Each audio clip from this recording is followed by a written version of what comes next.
alın.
Şimdi lastiklerin biraz öneminden bahsedeceğim size.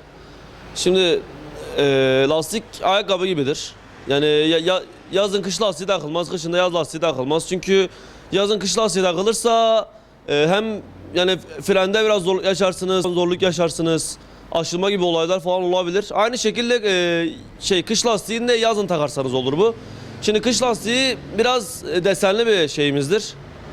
Desenli bir lastiğimizdir. O yüzden yazın da asfalt sıcak olduğu için şimdi kışın lastiklerimiz aşınabilir. Lastiklerimiz aşındığı zaman da yani yakıt tasarrufu yakıt daha çok fazla yakar. Yani uzun yolda falan çok fazla yakar. Olabilir yani lastiğiniz şimdi kabak falan olursa yani uzun yola falan çıkarsanız muhakkak havalarını falan kontrol edin. Havalarını falan kontrol edin. Bakın kabak falan varsa değiştirelim.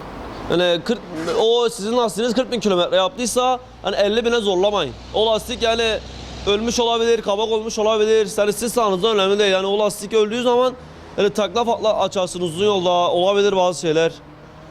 Yani yeni lastik takın. Yani kafanız rahat olsun, güvenli olsun. Yani 50.000 yapacağınızda mesela 90.000 100.000 kilometre yapın. Kafanız en azından rahat olur. Şimdi uzun yola çıkarken mutlaka lastik havalarınızı falan kontrol edin. Yani eğer lastik havalarınızı kontrol etmezseniz şimdi havası inerse falan lastik eğer patlarsa yani rezil olursunuz. O yüzden lastiklerinizi falan kontrol edin. Kabaksa falan değiştirin. Lastiklerinizi kontrol edin. İlla yani tek lastik için değil yani suyuna yağına falan bakın ve uykuluyken binmeyin. Yani uykunuzu alıp binin yola çıkarken.